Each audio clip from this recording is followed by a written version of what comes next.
अरे बच्चा लोग कैसे हैं आप सब। आप सबका एक बार फिर से स्वागत है आपके चैनल साइंस अनलॉग में। और मैं मधुर मिहिर आपके सामने लेकर आया हूँ केमिस्ट्री। आज हम केमिस्ट्री में कुछ डिस्कस करने वाले हैं। यहाँ पर अब क्लास 9th को याद करिए ज़रा, जब हमने क्लास 9 के केमिस्ट्री में chapter first matter in our surrounding को डिस्कस किया था। अब उसके बाद हमारे पास जो है वो चैप्टर सेकंड है। कौन सा चैप्टर है? Chapter second is matter around us pure. Is matter around us pure. मतलब अभी तक तो हमने मैटर के बारे में जाना भाई कि मैटर कैसे कैसे है, क्या किस तरीके से उसकी प्रॉपर्टी है, क्या किस तरीके से वहाँ पर उसके बारे में बात होती है, सॉलिड के बारे में, लिक्विड के बारे में, गैस के बारे में। अब हम यहाँ पर अब मैटर को थोड़ा सा और जानेंगे।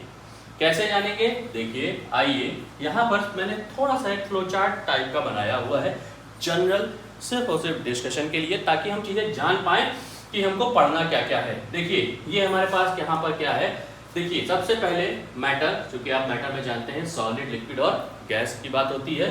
तो जब सॉलिड, लिक्विड और गैस की बात होती है तो वहां पर सबसे पहले हमको मैटर का क्लासिफिकेशन में सबसे पहला जो क्लासिफिकेशन है वो किसका है? प्योर सब्सटेंस का। किसका है? Pure substance. तो मैटर में अब जो सॉलिड, लिक्विड, गैस की 3 कैटेगरी थी, उसमें अब हमारे पास एक नया जो टॉपिक जुड़ा, उसको हमने क्या कहा? प्योर सब्सटेंस कहा। ठीक है ना? अच्छे से समझिएगा बेटा, क्योंकि इसके बाद आप जो चीजें पढ़ने वाले हैं वो बहुत इंपॉर्टेंट है। ठीक है ना? तो देखिए प्योर सब्सटेंस फिर क्लासिफाइड है 2 टॉपिक में, 2 कैटेगरी में, जिसका नाम है एलिमेंट्स और कंपाउंड्स। मतलब पहले कैटेगरी का क्या नाम है? एलिमेंट्स। दूसरे जो है कैटेगरी का क्या नाम है? कंपाउंड। तो बच्चा लोग जल्दी से आइए देखिए क्या है यहाँ पर। कहते हैं element can be, element can not be, elements can not be broken, elements can not be broken down to a simpler substances. मतलब अगर हम एक एलिमेंट को कहें तो एलिमेंट की हमारे यहाँ पर एक जनरल डेफिनेशन या जनरल जो उसकी प्रॉपर्टी है या जनरल उसके बारे में जो बात कही गई है वो क्या है कि वो उसको तोड़ा नहीं जा सकता, वो टूट नहीं सकता। किसमें? एक सिंपलर सब्सटेंस में। ठीक है ना? क्योंकि वो एक सिंगल एलिमेंट है। कौन कौन सा? ये देखिए भाई, हमारे पास जो सिंपलर जो सब्सटेंस हैं वो कैसे हैं? जो खुद ही सिंपल फॉर्म में है। उनका नाम है कॉपर, जो कि एक मेटल है। ठीक है? हमारे घरों में जो वायरिंग की जाती है वो कॉपर की जाती है। ठीक है? तो ये एक पहला एलिमेंट हो गया। दूसरा क्या हो गया? ऑक्सीजन, जो कि गैस है। ठीक है? आयरन ये भी एक मेटल है। हाइड्रोजन ये भी एक जो है गैस है।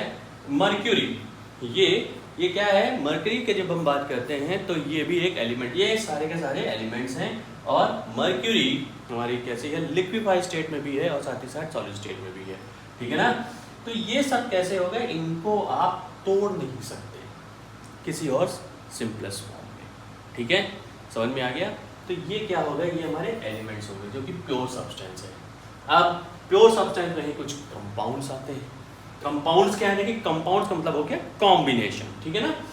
तो कहते हैं हैव फिक्स्ड कंपोजिशन। इनका कंपोजिशन क्या होता है? फिक्स्ड होता है। Can be broken down into elements, जो कि इधर से इधर बन सकते हैं। मतलब ये इधर से इधर कॉम्बिनेशन बनाएंगे और इनको हम क्या करेंगे? इनको किसी भी प्रोसेस से हम तोड़ सकते हैं।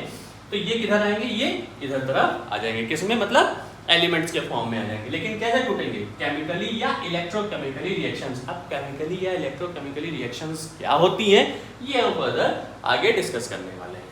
ठीक है? तो देखिए इसका एग्जांपल क्या है? वाटर। वाटर का फॉर्मूला की अगर हम बात करें तो H2O भाई ये H+ OH-। अब देखिए मैंने H+ और OH- कहा, ये क्या है? ये आगे उसी क्लासिफिकेशन में हम बताएंगे। ठीक है ना? उसी मेथड्स में बताएंगे। फिर देखिए मीथेन। मीथेन का फॉर्मूला होता है CH4, कार्बन और हाइड्रोजन, यहाँ हाइड्रोजन और ऑक्सीजन। Sugar C12H22 O11। ठीक है? इसी से बनता है सुक्रोज और फ्रक्टोज C6H12O6। ठीक है ना? अब देखिए यहाँ पे बात आती है सॉल्ट NaCl, सोडियम और क्लोरीन का। ठीक है? ये तो एलिमेंट हो गए। तो तो यहाँ पर अगर आप देख रहे हैं तो कंपाउंड्स में क्या है, एलिमेंट्स के कॉम्बिनेशन है। मतलब अगर हम देखें तो जो कंपोजिशन कहा गया है वो सही कहा गया है, क्योंकि ये क्या है, सब के सब एक फिक्स्ड प्रोपोर्शन में है। तो जब फिक्स्ड प्रोपोर्शन में है तो इनको हम क्या कर सकते हैं, इनको हम बड़े आसानी से तोड़ सकते हैं या नहीं तोड़ सकते हैं, या बड़े आसानी से इनको हम एलिमेंट्स में क्लासिफाई कर सकते हैं। वो कैसे हम बताएंगे, वो हम बताएंगे किस बेस पे, इलेक्ट्रोकेमिकल रिएक्शंस के बेस पे। अब यहाँ पर हमने पढ़ा है प्योर सब्सटेंस पे, अब हमारे पास आने वाले कुछ इम्प्योर सब्सटेंसेस, ठीक है, वो हमारे नेक्स्ट वीडियो में। ठीक है बच्चा लोग, थैंक यू सो मच।